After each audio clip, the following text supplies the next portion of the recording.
नमस्कार मित्रांनो, तू ही रे माझा मितवा या मालिकेच्या येणाऱ्या काही भागामध्ये मित्रांनो एक जबरदस्त असा ट्विस्ट आपल्याला पाहायला मिळणार आहे। तेव्हा मित्रांनो आता मालिकेमध्ये आपण असं बघितलं होतं की अर्णव आणि ईश्वरी आता एकमेकांना बाय करतात। ईश्वरी जॉब सोडते, परंतु ईश्वरीला आता घरी आल्यानंतर अर्णवमधील जे काही आत्तापर्यंत चांगले क्षण आहे अर्णवसोबत घालवलेले ते सर्व क्षण तिला आठवतात। तर नम्रता म्हणते की अगं ईशू, बरं झालं तुझं लॉकेट तर भेटलं, आपल्या लॉकेटचे पैसे तू परत केले आणि अर्णव सरांकडून तुझे लॉकेट तू परत घेऊन आले। आता आपण इंदोरला जायला लवकरात लवकर मोकळं होईल। तेव्हा मात्र ईश्वरी म्हणते की नाही नमुताई, आता काही झालं तरी लवकरात लवकर आपल्याला इंदोरला नाही जायचं, कारण काहीतरी आता अर्णव सरांच्या मनामध्ये नक्की आहे। अर्णव सर का मला थांबवण्याचा प्रयत्न करतात आणि जो काही ऑफिसमध्ये स्टाफ आहे त्या स्टाफसोबतसुद्धा तेथील सर्व माणसासोबत माझी इतकं एक अजीब असा रिश्ता निर्माण झालेला आहे आणि खरंच त्यांना सोडून मला आता घरीसुद्धा राहावेसे वाटत नाही। त्यामुळे आता मला परत ऑफिस जॉईन करावं लागेल, परंतु अर्णव सर जर मला म्हटले की तू ऑफिसला ये तरच मग मी ऑफिसला जाऊ शकते। परंतु अर्णव सरांना वाटत होतं मी ऑफिसमध्ये थांबावं आणि परंतु अर्णव सरांनी मला बायसुद्धा केलं नाही। अगं नमुताई, हे बघ ना, अर्णव सर जे काही जाता वेळेस माझ्याबरोबर वागले, कारण तेव्हा तर त्यांच्या डोळ्यामध्ये जे काही प्रेम आहे तर ते प्रेम मात्र मी बघितलं होतं। त्यामुळे मला असं वाटतं की काहीतरी नक्की अर्णव सरांच्या भूतकाळात त्यांच्याशी काहीतरी अशा गोष्टी घडून गेलेल्या आहेत। त्यामुळे अर्णव सर पूर्णपणे आतमधून कोलमडून गेलेले आहे आणि नक्की ते सत्य काय असेल नमुताई ते मला शोधून काढावं लागेल।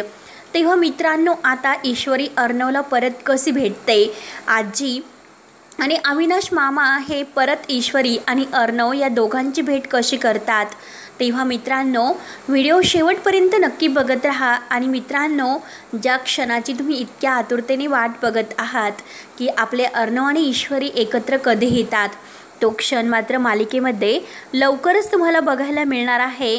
त्यासाठी मित्रांनो तू ही रे माझ्या मितवा या मालिकेचे डेली अपडेट्स तुम्हाला लवकरात लवकर तुमच्या फोनवर येण्यासाठी आपल्या चॅनलला सबस्क्राईब करत राहा आणि बेल आयकॉनवर क्लिक करण्यासाठी मात्र विसरू नका।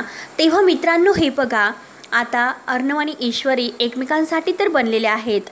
लावण्या वल्लभरी यांनी कितीही त्यांना वेगळं करण्याचा जरी प्रयत्न केला तरीसुद्धा आपले अर्णव आणि ईश्वरी नियतीने एकत्र आणलेले आहे आणि ते कायम एकत्र राहणार आजीचा ठाम विश्वास असतो। हे बघ, कितीही ते एकमेकांना सोडून जाण्याचा त्यांनी कितीही निर्णय घेतला ना तरीसुद्धा नियती कोणत्या ना कोणत्या कारणाने त्यांना शेवटी एकत्र आणणारच। अविनाश, मी तुला जे काही सांगते ना ते तू ऐकून घे। तर आता आजीला अर्णवची अवस्था देखवत नाही आणि आता आजीलासुद्धा अर्णवच्या डोळ्यामध्ये ते प्रेम, आत्तापर्यंत त्याच्याबरोबर ज्या काही घटना घडल्यात त्याने जाताने रूममध्ये आता आजीला म्हटलेलं असतो की जे माझ्या भूतकाळातील जे मला लोक आवडतात तर ते कायम मला सोडूनच जातात, असंच माझं आयुष्य आहे आणि हेच आयुष्य माझ्या वाटेला आलेले आहे। त्यामुळे आता ईश्वरी मिस इंदोर तरी काय, परंतु मिस इंदोरच्या अगोदर ज्या मुलीवर माझं प्रेम होतं ती मुलगीसुद्धा पैशासाठी मला सोडून गेली आणि माझी आईसुद्धा इतकी माझ्या प्रेमाची आई, अगं आजी तू आणि अंजली ताई ह्या सर्वजणी होत्या, परंतु आई मला सोडून गेली। तेव्हा आता आजी तूच आहे की मला सोडून जाऊ नकोस। तेव्हा आता आजीला ईश्वरी आता लवकरात लवकर आपल्या घरी यायला हवी। आपल्यालाच काहीतरी असं करावं लागेल की अर्णवला, जो काही तो आतमधून पूर्ण तुटून गेलेला आहे त्या अर्णवला त्याच्या आयुष्यामध्ये त्याची ईश्वरी परत यायला हवी। ईश्वरीमुळेच अर्णव सुखी राहू शकतो हे आता अंजली सर्व काही अविनाश मामाला सांगते। तेव्हा आता मामा म्हणतो की हे बघ आई, तू काही काळजी करू नको। ईश्वरी आणि अर्णव यांना कितीही कोणी वेगळं करण्याचा प्रयत्न केला तरीसुद्धा हा मामा आहे। मामा आता माझ्या अर्णवला असं दुःखात नाही बघू शकत। तेव्हा तेथे आकाश येतो। आकाश म्हणतो की हो बाबा, कारण अर्णव दादा आतमधून किती तुटून गेलेला आहे ही माझ्या डोळ्यांनी मी बघतोय। त्याला सारखी ईश्वरीची आठवण येते आणि सारखं तो ईश्वरीलाच मिस करतोय आणि त्याला म्हणजे नक्की तो काय काम करतो, कोणत्याच कामात त्याचं लक्ष लागत नाही। आजसुद्धा ऑफिसमध्ये मी त्याची अवस्था बघितली, कारण तो ईश्वरीशिवाय आता ऑफिसमध्ये कोणतंही काम व्यवस्थित करू शकणार नाही। ईश्वरीची त्याला सवय झालेली आहे, कारण ईश्वरी आहेच तशी, लाखात एक अशी ईश्वरी। तर आजी म्हणते की हो ना, खरंच ईश्वरी खूप गुणी मुलगी आहे। ती जर आपल्या घरात सून म्हणून आली तर खरंच आपल्या अर्णवच्या आयुष्यात तो आनंद येईल जो आनंद त्याने गमावलेला आहे। त्यामुळे काही झालं तरी आता अर्णवला त्याचं प्रेम मिळून द्यायचं। तो कितीही आपल्या तोंडावर नाकारत असेल की ईश्वरी त्याला नकोय, परंतु आपण त्याचं मन, त्याचा चेहरा पूर्णपणे ओळखतो। तेव्हा आता आकाश, आजी आणि मामा हे आता अर्णव आणि ईश्वरी या दोघांना एकत्र आणण्यासाठी प्लॅन करतात। त्यानंतर आता अंजली ताईसुद्धा घरी येणार असते।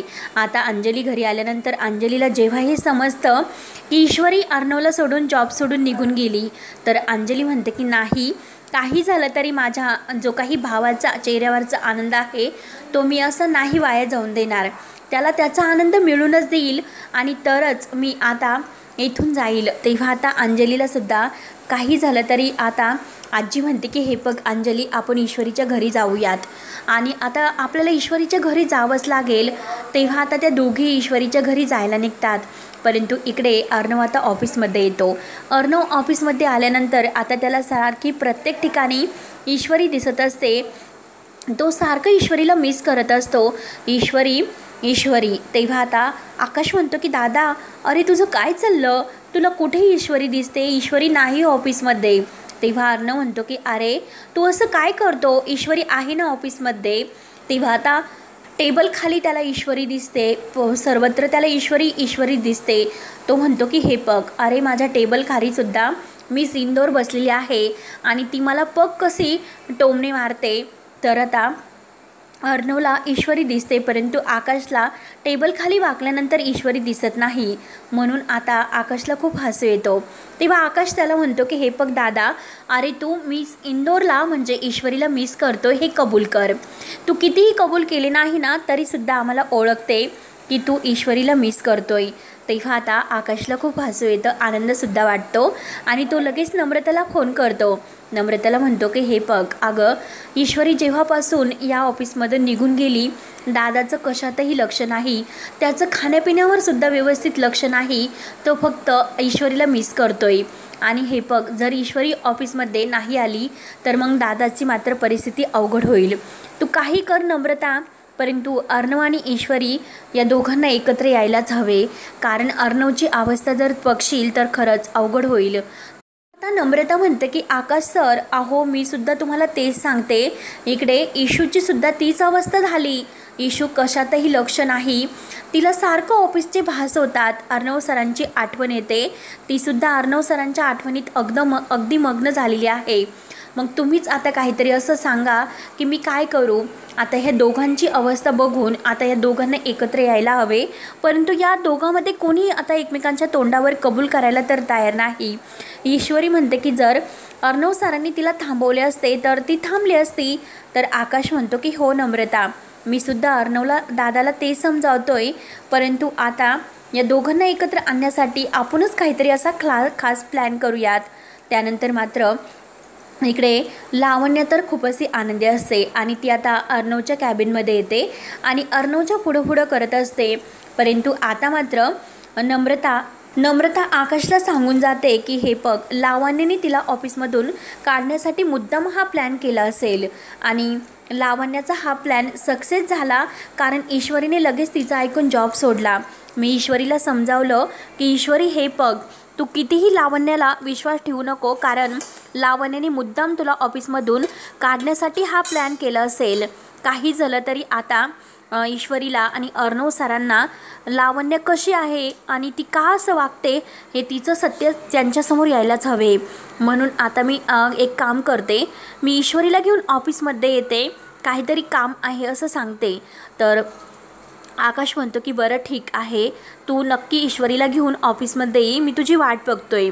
त्यानंतर मात्र आता इकडे अंजली आणि आजी तर ईश्वरीच्या घरी जायला निघलेल्या असतात आणि आता त्या जेव्हा ईश्वरीच्या घरी येतात तेव्हा आता राकेश तर तेथेच असतो आणि आता आजी आणि अंजली इकडे येतात हे नम्रता लगेच आता सर्वांना सांगते आणि ईश्वरीला ते सांगत नाही, परंतु आता ईश्वरीला सुद्धा माहिती होते आणि तेथे राकेश असतो। राकेश मात्र आता अंजली आणि ह्या म्हणजे आजी तिकडे येतात हे ऐकून मात्र त्याला लगेच आता धक्का बसतो। तो म्हणतो की आता जर त्यांनी आपल्याला इथे बघितले तर मात्र अवघड होईल आणि सारखं सारखं का एकदा अर्णव आला एकदा कोणी ना कोणी सारखं ह्या ईश्वरीच्या का मागे लागलेत। आपल्याला आता शलाकाला तर आपण आपल्या आयुष्यामधून कायमचं घालवले, परंतु आता या ईश्वरीला राजशिर्क्यांच्या घरामधून जाण्यासाठी बंद करावं लागेल। त्यासाठी आत्याच आता आपली मदत करू शकते। आत्याचं तर आपण मन जिंकलेलं आहे, परंतु आता मात्र आता आत्यालाच आता हाताशी धरून ईश्वरीचं तिकडं जाणं बंद करायला हवे। जर ईश्वरीचे तिकडे जाणे बंद झाले तरच मात्र आता हे राजशिर्के कुटुंब इकडे ईश्वरीकडे येणार नाही। आत्याने जर त्यांचा अपमान केला तर या घरात परत कोणीच येऊ शकत नाही, असं आता राकेश प्लॅन करतो आणि घाईने तो आता मागे जाऊन लपतो। आता मात्र इकडे अंजली आणि आजी येतात, त्यांना बघून आता नम्रताला खूप आनंद होतो। नम्रता म्हणते की हो हो आजी या ना, आणि त्यांचं छान स्वागत करते, चहा वगैरे सर्व काही करते। तर आता अंजली विचारते की अगं नमू ईशू कुठे आहे आणि ईश्वरी कुठे गेली। तेव्हा आता ईश्वरी लगेच बाहेर येते। अंजलीला पाहून तिला खूप आनंद होतो। दोघी आता एकमेकांना मिठी मारतात। तेव्हा आता लगेच अंजली म्हणत असते की ईशू अगं तू का जॉब सोडला। तर नम्रता सगळं काही सांगते, लावण्याने काय काय केले आणि लावण्याच्या सांगण्यानुसार ईश्वरीने आता लगेच जॉब सोडला। लावण्य तिला खूप अपमानकारक बोलली की ईशू तुझ्यामध्ये काहीतरी मॅनर्स सेल्फ रिस्पेक्ट जर शिल्लक असेल तर तू हा जॉब सोडून जाऊ शकते। म्हणून ईश्वरीला आता ते सहन झाले नाही आणि तिने तो जॉब सोडला। तेव्हा आता अंजली ईश्वरीला समजावते की हे बघ ईशू तू लावण्यावर विश्वास ठेवू नको, कारण ती अर्णवबरोबर लग्न करण्याचे स्वप्न बघते, म्हणून ती मुद्दाम तुला ऑफिसमध्ये अर्णवजवळ येऊन न देण्यासाठी हे सर्व नाटक करते। आणि हे बघ अर्णव एकतर अगोदर भूतकाळात जी त्याची घटना घडलेली आहे त्यामुळे पूर्ण तो तुटून गेलेला आहे आणि प्लीज आता अर्णवची जर अवस्था बघशील, अगं त्याने जेवणसुद्धा सगळं काही सोडलं आणि ऑफिसमध्ये सुद्धा त्याचं मन लागत नाही। ईश्वरी तू एकदा त्याची अवस्था बघ, काय त्याची अवस्था झाली, अगदी वेड्यासारखा तो वागतोय, सारखं त्याला प्रत्येक ठिकाणी ईश्वरी ईश्वरी दिसते। ईश्वरी मी तुझ्यासमोर हात जोडते, परंतु माझ्या अर्णव दादाच्या आयुष्यामध्ये तू परत ये, कारण अर्णव कितीही कबूल करत नसला परंतु अगं तो भूतकाळात जे काही घडलेले आहे त्या घटनामुळे पूर्णपणे तुटून गेलेला आहे। त्यामुळे प्लीज आता तू त्याला खरंच इतकं संकटात नको ठेवू, कारण अगं तूच एक अशी आहे की माझ्या दादाला तू या म्हणजे सत्य घटनेतून भूतकाळातून बाहेर काढू शकते आणि खरंच मी तुझ्यासमोर पदर पसरवते। ईश्वरी तू त्याला सोडून खरंच जाऊ नको, तो इतका तुटून गेलेला आहे, तू एकदा त्याचा विचार कर, एकदा त्याची भेट घे। ईशू म्हणते की हो, परंतु अर्णव सरनी जर मला थांबवलं असतं तर मी थांबले असते। अर्णव सर मला काही म्हटले नाही म्हणून मी जॉब सोडला। लावण्य मॅडमने मला हा जॉब सोडण्यासाठी सांगितला आणि अर्णव सरसुद्धा अगदी रागाने मला लॉकेट दिले। तेव्हा आता अंजली म्हणते की हे बघ अगं तू जेव्हा जॉब सोडणार हे त्याला समजले असेल, म्हणूनच त्याने मुद्दाम तुझ्यावर राग काढला असेल। अगं तो खरंच मनातून खूप चांगला आहे, तू एकदा त्याचा विचार कर। तेव्हा आता ईश्वरी तयार होते। ईश्वरी लगेच आता उद्यापासून ऑफिसला येणार असते। अर्णवच्या मनामध्ये नक्की काय आहे हे ईश्वरीला समजलेले असते। तेव्हा आता ईश्वरी आता ऑफिसमध्ये आल्यानंतर अर्णव आणि ईश्वरी यांची परत प्रेम कहाणी कशी सुरू होते आणि लावण्याला मात्र अर्णव आता कसा धडा शिकवतो हे बघणं आता खूप असं इंटरेस्टिंग ठरणार आहे। त्यासाठी मित्रांनो व्हिडिओ शेवटपर्यंत नक्की बघत राहा आणि आपल्या चॅनलला नक्की सबस्क्राईब करा। धन्यवाद।